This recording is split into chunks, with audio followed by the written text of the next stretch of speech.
ಹೇಳ್ತಾರೆ, ಒಂದೇ ಪಕ್ಷದ ಶಾಸಕರು ಹೇಳ್ತಾರೆ ಅಭಿವೃದ್ಧಿಗೆ ನಮ್ಗೆ ಹಣ ಸಿಗ್ತಾ ಇಲ್ಲ, ಒಂದು ಚರಂಡಿ ಕೂಡ ಮಾಡಕ್ಕಾಗ್ತಾ ಇಲ್ಲ ಶಾಸಕರು. ನಾನು ಅದಕ್ಕೆ ನಮ್ಮ ಹಿರಿಯ ಶಾಸಕರಲ್ಲಿ ಮನವಿ ಮಾಡ್ತೀನಿ, ಅದೇನಾದ್ರು ವಿಚಾರಗಳಿದ್ರೆ ಸಂಬಂಧಪಟ್ಟಂತ ಉಸ್ತುವಾರಿ ಸಚಿವರನ್ನ ಮುಖ್ಯಮಂತ್ರಿಗಳನ್ನ ಭೇಟಿ ಮಾಡಿ. ಮುಖ್ಯಮಂತ್ರಿಗಳು ಈಗಾಗಲೇ ತೀರ್ಮಾನ 50 ಕೋಟಿ ಹಣವನ್ನು ಕೊಡಬೇಕು ಅಭಿವೃದ್ಧಿಗೋಸ್ಕರ ಅಂತ ಹೇಳಿ ತೀರ್ಮಾನ ಮಾಡಿ ಬಜೆಟ್ ಘೋಷಣೆ ಮಾಡಿದ್ರೆ ಇನ್ನೇನು ಕೆಲವೇ ದಿವಸದಲ್ಲಿ 50 ಕೋಟಿ ಹಣನ ಕೊಡ್ತಾರೆ. ಅವರ ಅಭಿವೃದ್ಧಿ ಮಾಡಿ. ಕೆಲವರಿಗೆ ಅವರ ಅಭಿಪ್ರಾಯಗಳನ್ನ ವ್ಯಕ್ತಪಡಿಸ್ತಾ ಇದ್ದಾರೆ, ಅದನ್ನ ಸೂಕ್ತ ವೇದಿಕೆಯಲ್ಲಿ ವ್ಯಕ್ತಪಡಿಸಬೇಕು ಅಂತ ಹೇಳಿ ನಮ್ಮ ಹಿರಿಯ ಸಚಿವರು ಕೈ ಜೋಡಿಸಿ ಮಾತಾಡ್ತಾ ಇದ್ದಾರೆ ಸರ್. ನಮ್ಮ ಹತ್ರ ಈಗ ದುಡ್ಡಿಲ್ಲ ಅಭಿವೃದ್ಧಿ ಮಾಡಕ್ಕೆ ಕೇಂದ್ರ ಕೇಳಬೇಕು ಅಂತ ಹೇಳಿದ್ರು. ಇಲ್ಲ, ಕೇಂದ್ರದವರು ಕೊಡಬೇಕಾದಂತದನ್ನ ಕೊಡ್ತಾ ಇಲ್ಲ, ಕೇಂದ್ರದಿಂದ ತೊಂದರೆ ಆಗ್ತಾ ಇದೆ, ಅದನ್ನು ಕೂಡ ಕೊಟ್ಟರೆ ಇನ್ನೂ ಹೆಚ್ಚು ಅಭಿವೃದ್ಧಿ ಆಗ್ತದೆ ಅಂತಕ್ಕಂಥದ್ದು ಪರಮೇಶ್ವರ್ ಅವರ ಮಾತಿನ ಹಣ ಇದೆ ಅಂತ ಹೇಳಿ ಸರ್ಕಾರ. ನಮ್ಮ ಹತ್ರನೂ ಹಣ ಇದೆ, ಇನ್ನೂ ಹೆಚ್ಚು ಅಭಿವೃದ್ಧಿ ಆಗ್ಬೇಕು ಅಂದ್ರೆ ಕೇಂದ್ರ ಸರ್ಕಾರ ನಮ್ಗೆ ಕೊಡ್ಬೇಕಾಗಿರ್ತಕ್ಕಂಥ ಪಾಲನೆ ಕೊಡ್ತಾ ಇಲ್ಲ, ಅದನ್ನ ಕೊಡ್ಬೇಕು ಅಂತ ಹೇಳಿ ನಾವು ಹಿಂದೆಯಿಂದನೂ ಒತ್ತಾಯ ಮಾಡ್ತಾ ಇದ್ದೀವಿ. ಕೇಂದ್ರದಕ್ಕೂ ದೆಹಲಿಗೂ ಹೋಗಿ ಒತ್ತಾಯ ಮಾಡಿದೀವಿ, ಅದನ್ನು ಕೂಡ ಕೊಟ್ಟರೆ ಇನ್ನೂ ಹೆಚ್ಚು ಅಭಿವೃದ್ಧಿ ಆಗ್ತದೆ. ಸರ್, ರಾಜು ಕಾಗೆ ಅವರು ಹೇಳ್ತಾರೆ ಅನುದಾನ ವಿಚಾರದಲ್ಲಿ, ವಿಶೇಷ ಅನುದಾನ ವಿಚಾರದಲ್ಲಿ ಸಿಗ್ತಾ ಇಲ್ಲ, ರಾಜೀನಾಮೆ ಕೊಡೋ ಪರಿಸ್ಥಿತಿ ಬಂದಿದೆ ಅಂತ ಹೇಳ್ತಾರೆ. ಕೆಲವೊಂದು ಸಂದರ್ಭದಲ್ಲಿ ಏರುಪೇರುಗಳಾಗದಾಗ ಮನಸ್ಸಿಗೆ ಬೇಸರ ಆಗ್ತದೆ. ಮನಸ್ಸಿಗೆ ಬೇಸರ ಆಗೋದ್ರಿಂದ ಸಮಸ್ಯೆ ಬಗೆಹರಿಯಲ್ಲ. ಅದನ್ನ ಮುಖ್ಯಮಂತ್ರಿಗಳ ಹತ್ರ, ಉಪಮುಖ್ಯಮಂತ್ರಿಗಳ ಹತ್ರ, ಸಂಬಂಧಪಟ್ಟಂತ ಮಂತ್ರಿಗಳ ಹತ್ರ ಕೂತ್ಕೊಂಡು ಬಗೆಹರಿಸ್ಕೋಬೇಕು. ನಾನು ರಾಜೀನಾಮೆ ಕೊಡೋದ್ರಿಂದ ಸಮಸ್ಯೆ ಬಗೆಹರಿಯಲ್ಲ. ನಾನು ರಾಜೀನಾಮೆ ಕೊಟ್ಟರೆ ಇನ್ನೊಬ್ಬ MLA ಆಯ್ತಾನೆ, ಎಲೆಕ್ಷನ್ ಮಾಡ್ತಾನೆ, ಇನ್ನೊಬ್ಬ MLA ಆಯ್ತಾನೆ, ಅದು ಸಮಸ್ಯೆ ಬಗೆಹರಿತದ? ನಮಗೆ ಜನ ಆಶೀರ್ವಾದ ಮಾಡೋದ್ರೆ ನಾವು ಕೆಲಸ ಮಾಡಬೇಕು. ಅದನ್ನ ಹೋರಾಟನೋ ಇನ್ನೊಂದು ಮತ್ತೊಂದು ಭೇಟಿ ಮಾಡೋದು, ಚರ್ಚೆ ಮಾಡೋದು, ಮುಖ್ಯಮಂತ್ರಿಗಳ ಮನವೊಲಿಸುವಂಥದ್ದು, ಮುಖ್ಯಮಂತ್ರಿಗಳಿಗೆ ಲೋಪದೋಷಗಳನ್ನ ಗಮನಕ್ಕೆ ತರುವಂಥದ್ದು ಮಾಡಿಕೊಂಡು ಕೆಲಸ ಮಾಡೋದು. ನಾನು ಹಿರಿಯ ಶಾಸಕರಲ್ಲಿ ಮನವಿ ಮಾಡ್ತೀನಿ. ಹೋರಾಟ ಮಾಡಿ ಹಣ ಕೊಟ್ಟರೆ ಮಾತ್ರ ಅಭಿವೃದ್ಧಿ ಅಂತ ಹಣ ಕೊಟ್ಟಿದ್ದಾರೆ. ಅವ್ರು ಹೇಳಿರೋದು 25 ಕೋಟಿ ಹಣ ಕೊಟ್ಟಿರೋದು ಸರಿಯಾದ ರೀತಿಯಲ್ಲಿ ಅಧಿಕಾರಿಗಳು ಸ್ಪಂದಿಸ್ತಾ ಇಲ್ಲ ಅಂತಕ್ಕಂಥ ಮಾತನ್ನು ಹೇಳಿದ್ದಾರೆ.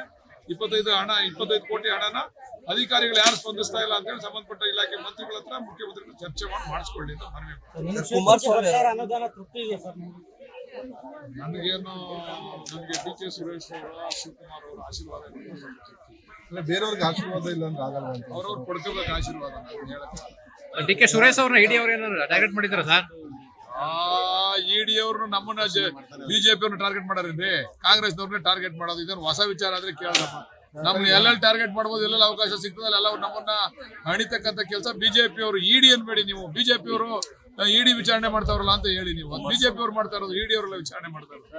ಸರ್, ಈಗ ಕುಮಾರಸ್ವಾಮಿ ಅವರು ಹೇಳಿದ್ರೆ CM DCM ಅಧಿಕಾರ ಮಾಡೋಕ್ಕಾಗಲ್ಲ, ರಾಜೀನಾಮೆ ಕೊಟ್ಟು ಹೋಗಿ CM ಅವ್ರದ್ದು ಕನ್ಸ್ ಕಾಣ್ತಾವ್ರೆ. ನನಗೇನಾದ್ರು ಅವಕಾಶ ಸಿಗ್ತದೇನೋ ಅಂತ. ಚುನಾವಣೆ ಬಂದಾಗ ಜನ ತೀರ್ಮಾನ ಮಾಡ್ತಾರೆ. 5 ವರ್ಷಕ್ಕೊಂದ್ಸರಿ ನಮ್ಮ ಪ್ರಜಾಪ್ರಭುತ್ವ ವ್ಯವಸ್ಥೆಯಲ್ಲಿ 5 ವರ್ಷಕ್ಕೊಂದ್ಸರಿ ಚುನಾವಣೆ ಆಯ್ತದಲ್ವ, ಅವತ್ತು ತೀರ್ಮಾನ ಮಾಡಿ ಮುಖ್ಯಮಂತ್ರಿ ಉಪಮುಖ್ಯಮಂತ್ರಿ ಸರಿ ಇಲ್ಲ ಅಂದಾಗ ಅವತ್ತು ಕುಮಾರಸ್ವಾಮಿ ಅವ್ರಿಗೆ ಅಥವಾ ಯಾರು ಕೊಡ್ತಾರೋ BJP ಅವ್ರು ಮಾಡ್ಕೊತಾರ, ಕುಮಾರಸ್ವಾಮಿ ಅವ್ರು ಮಾಡ್ತಾರ ಗೊತ್ತಿಲ್ಲ ನಮ್ಗೆ, ಅವ್ರು ಮಾಡ್ಕೊಳ್ಳಿ ತೀರ್ಮಾನ ಮಾಡೋದು. ಈಗ ನಮಗ್ ತೀರ್ಮಾನ ಮಾಡೋರು 5 ವರ್ಷ ನಾವು ಮಾಡ್ತಾ ಇದ್ದೀವಿ. ಸರಿ, ಈಗ ಜಮೀರ್ ಅಹಮದ್ ಇಲಾಖೆ ವಿಚಾರ ಸಂಬಂಧಪಟ್ಟಂತೆ ರಾಜೀನಾಮೆನ ಕೊಟ್ಟು ಅಂದ್ರೆ ತನಿಖೆ ನಡೆಸಬೇಕು ಅಂತ ಹೇಳಿ ನಿಮ್ಮ ಪಕ್ಷದ ಶಾಸಕರು ಹೇಳ್ತಾರೆ ಅಂತ ಸರ್. ಬೇಳೂರು ಎಲ್ಲರ ಅಭಿಪ್ರಾಯನೂ ಅದೇ ಅಭಿಪ್ರಾಯ ಆಗಲ್ವಲ್ಲ, ಒಬ್ಬರೊಂದು ಅಭಿಪ್ರಾಯ ಇರ್ತದೆ, ಅವ್ರ ಅಭಿಪ್ರಾಯ ಅವ್ರು ವ್ಯಕ್ತಪಡಿಸ್ತಾರೆ. ಸರ್, ವಿರೋಧ ಪಕ್ಷದವರು ಸಹಜವಾಗಿ ಹೇಳ್ತಾರೆ ರಾಜೀನಾಮೆನ, ಆದ್ರೆ ತಮ್ಮ ಪಕ್ಷದಲ್ಲೇ ರಾಜೀನಾಮೆ ಕೇಳ್ತಾ ಇದಾರಲ್ಲ ಅಂತ. ಇನ್ನು ಅವ್ರನ್ನ ಕೇಳ್ಬೇಕು ನೀವು, ನಮ್ಗೆ ಗೊತ್ತಿಲ್ಲ ಅದೇನೋ ಅವ್ರ ಒಳಮರ್ಮ ಏನೈತೆ ಅಂತ ನನಗೆ ಗೊತ್ತಿಲ್ಲ. ಒಬ್ಬೊಬ್ಬರ ಶಾಸಕರು ಮಾತಾಡ್ತಾ ಇದ್ದಾರೆ. ಜಮೀರ್ ಇಲಾಖೆನಲ್ಲಿ ಯಾವ ತರ ಏನು ಆಗಿಲ್ಲ. ನಮ್ಮ ತಾಲೂಕು ಕೂಡ ಗ್ರಾಂಟ್ ಕೊಟ್ಟವ್ರೆ, ನಮ್ಮ ತಾಲೂಕಿನಲ್ಲೂ ಕೂಡ ಆತರ ಯಾರು ಕಮಿಷನ್ ಕೇಳೋದು ಇನ್ನೊಂದು ಮಾಡೋದು ಯಾರು ಮಾಡಿಲ್ಲ. 260 ಕೋಟಿ ಸಂಪುಟದ ಅನುಮೋದನೆಯಲ್ಲೇ ರಿಲೀಸ್ ಮಾಡಿ ಬಿಡುಗಡೆ ಆಗಿದೆ. ಅದನ್ನ ಸಂಬಂಧಪಟ್ಟಂತ ಇಲಾಖೆ ಐತೆ, ಮಂತ್ರಿ ಅವರೇ, ಮುಖ್ಯಮಂತ್ರಿ ಅವರೇ, ಅವರೆಲ್ಲ ಕೂತ್ಕೊಂಡು ಅದ್ರ ಬಗ್ಗೆ ಪರಿಶೀಲನೆ ಮಾಡ್ತಾರೆ. ಮಾಗಡಿ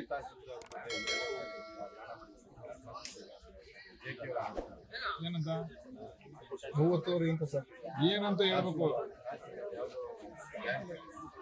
ಬ್ಯಾಂಕ್ ಹಗರಣ ಅಲ್ಲ. ಅವ್ರು ಏನ್ ಹೇಳಿದ್ದಾರೆ ಅಂತಂದ್ರೆ ಅದೇನೋ ಇನ್ನು ಫಾರೆಸ್ಟ್ ಜಾಗನ ಒತ್ತುವರಿ ಮಾಡ್ಕೊಂಡ್ಬಿಟ್ಟು ಅವ್ರು 25 ಕೋಟಿ ಶೀಘ್ರದಲ್ಲೇ ಬಿಡುಗಡೆ ಮಾಡ್ತೀನಿ ಇದನ್ನ ಕರ್ಮಕಾಂಡನ ಅಂತ ಹೇಳಿದ್ದಾರೆ. ನಾನು ಅವ್ರನ್ನ ಮನವಿ ಮಾಡ್ತೀನಿ, 3 ದಿವಸದಲ್ಲಿ ಅವರು ಬಿಡುಗಡೆ ಮಾಡಬೇಕು. ಅದು ತಪ್ಪಾಗಿದ್ರೆ ನನ್ನನ್ನು ಜೈಲಿಗೆ ಹಾಕ್ಸ್ಬೇಕು, ತಪ್ಪಾಗದಿದ್ರೆ ಕ್ಷಮೆ ಕೇಳಬೇಕು. ಕ್ಷಮೆ ಕೇಳದೇ ಇದ್ರೆ ಅವ್ರ ಮೇಲೆ ಸೂಕ್ತ ಕ್ರಮ ತಗೊಳ್ಳೋದಕ್ಕೆ ನಾನು SP ಅವರಿಗೆ ಮತ್ತೆ ಪೊಲೀಸ್ ಇಲಾಖೆ ಕಂಪ್ಲೇಂಟ್ ಕೊಡ್ತೀನಿ. ಸುಮ್ಮನೆ ಒಬ್ಬ ಶಾಸಕನ ಮೇಲೆ ಆಧಾರ ರಹಿತವಾದಂಥ ಆಪಾದನೆಗಳನ್ನ ಮಾಡಬಾರ್ದು. ಅವರಲ್ಲಿ ಮನವಿ ಮಾಡ್ತೀನಿ, ಏನಾರು ಇದ್ರೆ 3 ದಿವಸ ಬಿಡುಗಡೆ ಮಾಡಲಿ, ನಾಳಿಕೆ ಬಿಡುಗಡೆ ಮಾಡಲಿ.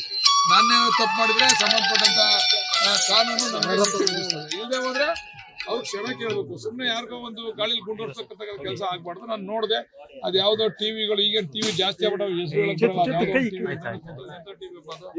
ಅದೆಂತ ಟಿವಿ ಅವರು ಜಾಸ್ತಿ ಆಗ್ಬಿಟ್ಟು ಅವರು ಕೂಡ ಹೇಳವ್ರೆ ನಾನು ಹೇಳೋದೇನಂದ್ರೆ ಆಧಾರ ಇದ್ರೆ ಮಾಡ್ಲಿ, ನಾನು ಜೈಲ್ಗೆ ಹೋಗಕ್ಕೆ ರೆಡಿ ಇದ್ದೀನಿ, ನಾನು ತಪ್ಪು ಮಾಡಿದ್ರೆ. ಇಲ್ಲದೆ ಇದ್ರೆ ಅವ್ರಿಗೆ ಕ್ಷಮೆ ಕೇಳಬೇಕು. ಇಲ್ಲದೆ ಇದ್ರೆ ಅದಕ್ಕೆ ತಕ್ಕಂತ ಈಗೆಲ್ಲ ಸೈಬರ್ ಕ್ರೈಮ್ ಎಲ್ಲ ಅವಲ್ಲ, ಸೈಬರ್ ಕ್ರೈಮು ಮತ್ತೊಂದು ಮಗದೊಂದು ಎಲ್ಲ ಅವೇ, ಅದ್ರ ಕಂಪ್ಲೇಂಟ್ ಕೊಡ್ತೀವಿ, ಅದಕ್ಕೆ ಅನುಭವಿಸ್ತಾರೆ. ಇಲ್ಲ ಮಾಡ್ಲಿ, ನಾನು ತಪ್ಪು ಮಾಡಿದ್ರೆ ಅದ್ರ ಬಿಡುಗಡೆ ಮಾಡ್ಲಿ, ನಾನು ಶಿಕ್ಷೆಗೆ ಒಳಪಡ್ತೀನಿ. ಸರಿ, ನವೆಂಬರ್ಗೆ ನಾವು ಡಿ ಕೆ ಶಿವಕುಮಾರ್ ಸಿಎಂ ಆಗ್ತಾರೆ ಅಂತ ಹೇಳ್ತಾರೆ. ಯಾರ್ಯಾರು ಯೋಗ ಹೆಂಗದ ಯಾರು ಗೊತ್ತು ಕೊಡು. ಒಂದ್ಸರಿ ಗೆದ್ದಿರೋ ಕುಮಾರಸ್ವಾಮಿನೇ ಮುಖ್ಯಮಂತ್ರಿ ಆಗೋದು, ಹಂಗೆ ಯೋಗ ಬಂದಾಗ ಯಾರು ಆಯ್ತಾರೆ. ಈ ಯೋಗ ಬರೋ ಗಂಟ ಕಾಯ್ಬೇಕಷ್ಟೇ. ಆ ಯೋಗ ಬರುತ್ತೆ ಅಂತ ಹೇಳಿ ಸರ್, ಅದೇ ಚರ್ಚೆ. ಯಾರ್ಯಾರು ಏನ್ ನಾನೇನ್ ಭಗವಂತನ ಹೇಳಕ್ಕೆ ಯೋಗ ಬರ್ತದೋ ಇಲ್ವೋ ಅಂತ ಹಿರಿಯ ಶಾಸಕರು ಇದ್ದೀರಾ? ಏನ್ ಹಿರಿಯ ಶಾಸಕ ನಾನು ಶಾಸ್ತ್ರ ಹೇಳ್ತಾ ಇದ್ದೀನಿ, ನಂಗೆ ಶಾಸ್ತ್ರ ನವೆಂಬರ್ ಅಲ್ಲಿ ಆಗ್ತಾರೆ ಅಂತ, ನವೆಂಬರ್ ಅಲ್ಲಿ ಸಿಎಂ ಆಗ್ತಾರೆ ಅಂತ ಹೇಳಿಲ್ವಾ? ಯಾರ್ಯಾರು ಯಾವ ಟೈಮಲ್ಲಿ ಯೋಗ ಬರ್ತದೋ ಅವಾಗ ಆಯ್ತಾರೆ. ಸರಿ ಸರ್. Okay, thank you.